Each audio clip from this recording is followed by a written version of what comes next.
G'day folks, tonight we have got what I've called Milwaukee's Big Banger. Big Banger 12.0 is what I call it. This little sucker is the M18FCS66. 7.25. Fuel circular saw, which comes with a 12 amp hour battery. Yep. In a kit. Now, Milwaukee already had a 7.25 inch circular saw, which was basically the same as our 6.5. Yep. But it was with a larger blade, and it was right hand side cut. Yep. But they had the same power, same sort of motor. This is a new beast. It's a totally different thing. And we're going to go test it. Yep. And come back and report this enormous circular saw's performance. It's not that big. It's huge. We did have to put some extra padding on the floor so we sit a bit higher above it. It was sitting here. When you put that down on the bench, it creaked. We'll see you soon.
Alrighty, so straight up people, this thing has got some guts. It's also got a nice bit of precision. You'll notice that I actually freehand cut some stuff up on a Flying Fox platform. Yep. So it's big and it seems like a brute, but it's also still got the ability to be a standard 7.25 saw as such. It's just imposing when you sit here and look at it. If it doesn't look big enough to you now, let me just bring it forward a bit and show you the size of a 12-0 battery and then the size of this motor here. Look at that motor. Stuff me, it is monstrous. big. Go get a ruler and tell me what We'll that get a is. tape measure and see. What we didn't do is actually pop this housing off and pull it apart to see how big the motor actually is inside. There's no way it can be that big, surely. Why else would the cover be that big? It's a monster motor. You know, that motor there, it's 115 mil It's across. 115 mil across. That motor makes me think of like a big old 1800 watt 9.25 inch saw. Yeah, which, look, you're probably getting close to that. Yeah. Like in the equivalent, that's completely subjective, Sure. but in the equivalent, you're probably getting close. Yeah, it's probably not too far off. Couple of real positives before I forget. I absolutely love, what do we call this, a paddle? Paddle style? Safety lever paddle. Safety lever. Yep. With the Milwaukee here, you put your thumb and just rock down the safety and then pull the trigger. I stinking love that because it's so close, you don't have to sort of reach your finger for a safety like some other models. Yep. The other thing I like, which because I'm not a chippy sitting up on a roof all the time, I hadn't noticed until tonight, rafter hook. Oh yeah. I really like that. I have no need for that, so I hadn't picked it up in all my use. Yeah. But I love the fact that it's actually got it, and it is stinking heavy duty, which you want. Isn't it? Yeah, it's outrageous, but you want that because it's not a cheap saw. No, and it's not a light saw either. I think it weighed in at about 5.9 kilograms. Yep. With this big behemoth. 5.85 is probably the battery. Sure. Yeah, it's a heavy saw. Yep. And it's a big saw. Yep. Length, width, nothing about this saw is small. No, other than the base. I reckon that's probably the same base off their standard 7.25. It's got to be close. Nah, you might be right. I reckon I'm right. I'm going to say I'm right. So you've got your standard angles. It'll drop over to 50 degree here. Yeah. There's no indents or anything like that, so it's basically by the eye. Sure. Hopefully you don't bend the plate or anything like that. Yep. Standard fence, which is cool. What I do like on the base plate, if I can slip that forward, this is actually black numbers, but it's also not even engraved in. It's actually punched and indented in. Yes, and those are on metal plates. Yep. Rather than on a plastic correct base or something. So for some reason that's buggered, you can actually unscrew that, get a replacement part, and slot it back on for you. I'm going to call it the rule at the front. Many years ago, we reviewed Milwaukee's 6.25 inch circular saw against Makita's. Okay. And even back then, like 3 years ago, I noted that the Milwaukee had these steel bands and plates. Oh, Makita had a plastic. And Makita always had plastic stuff with, it was just inked on or whatever. Yep. And they're still doing it, and I'm still a big fan of it. Yep. If you break that, you could get another one and screw it down, and you'd be good to go. But I don't see that going anywhere. But how would you break it? I don't see you can, because it's actually buried down into the casting. Yeah. But it's a replaceable part, and it is metal, indented, and black.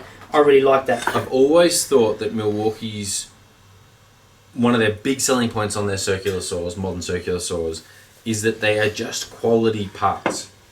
There's not a single thing on this saw, I think, where you can point to it and go, that's a bit dinky. Yeah.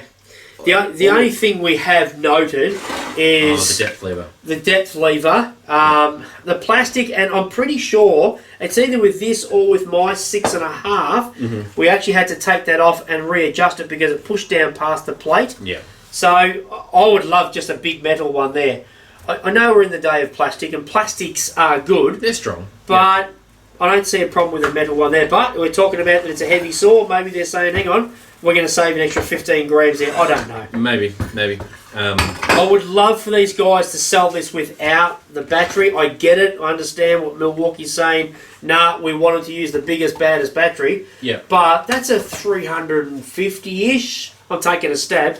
$350 battery. Yeah. If I want to run that for a couple of big crosscuts or big rips and go through a 9 amp hour or a 6 amp hour high output, I feel like I should be able to not have to buy a 12 amp hour bat, because I don't personally have a Milwaukee table saw. I'm not going to put that on an impact driver or a premium drill. No. I don't even think I'm going to put that. I'm not going to put that on my grinder, actually. Maybe not. 9's as big as I go. So an SDS is fine. SDS would be, yep. I just think, I don't know, I think it's a bit cheeky. Yeah, so because it brings the kit price up to, somewhere between like $750 and $800. Yep. So it's a pretty big outlay. It is. So if you want to get into this saw for $350 under $400, it's a ripping saw for that price. Yeah. But you can't get into it just for that. You need to have that included. So what's the power like on this saw? I've only used it briefly with some sleepers out the back. Yep. And it smoked them. It was pretty fast. It's pretty cool. Again, I went through some of the Merbu. We've got what's turned into now a standard test piece, which is a stunning piece of Merbu. It was left over from a mantelpiece from my brother-in-law's. Okay. But that's turned into our test piece for heavy saws. I don't think this is the strongest on the market. Okay. And that's a big call. But I don't think it is. I think there's other saws out there that will actually beat this pound for pound. We have got a circ saw comparison coming up, so I'm happy to eat my words once we have them all side by side and trucking away for a whole day on it. Yeah.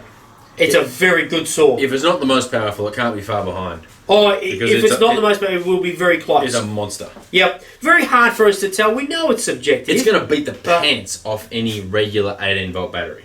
Oh, no questions asked. Like if you're running their old 6.5 inch, yep, and you're wondering if this is much of an upgrade, yep, it's a freaking huge upgrade. It's compared to a standard 18 volt. This bad boy is a Big Mac with bacon wrapped around it and deep fried.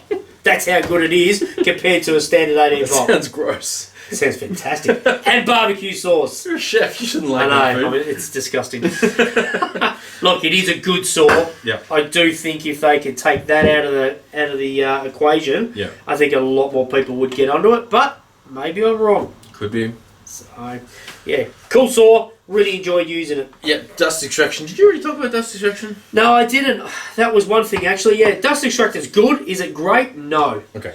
Hard part, to be honest, though, is I'm potentially now getting a bit funky with the dust extraction because the Makita track saw dust extraction was extremely good. So maybe I'm being unfair. Yeah. I just didn't think the extraction was great. Okay. So, but hey, we've got a dust extraction port. Unlike old mates overseas, I think the Americans even get it on that. It's been the case before with Milwaukee. It doesn't come as standard, so maybe I should be not be a snot and just be grateful that we've got dust extraction, because it's an absolute must for some materials. Yeah. And for some people who are doing renos, you really want it. Yeah. Well, I think we have probably gone over time, so we'll wrap it up there. We're good talkers. Yeah. Thank you very much for watching. Please subscribe and like. Yep. Share the video. Yeah, and let us know if you've got this bad boy. Let us know what you think and feel if you're using it day in, day out. Yeah. And tell us if this is an issue or not. Maybe I'm barking up the wrong tree. Could be. Thanks, guys. Cheers.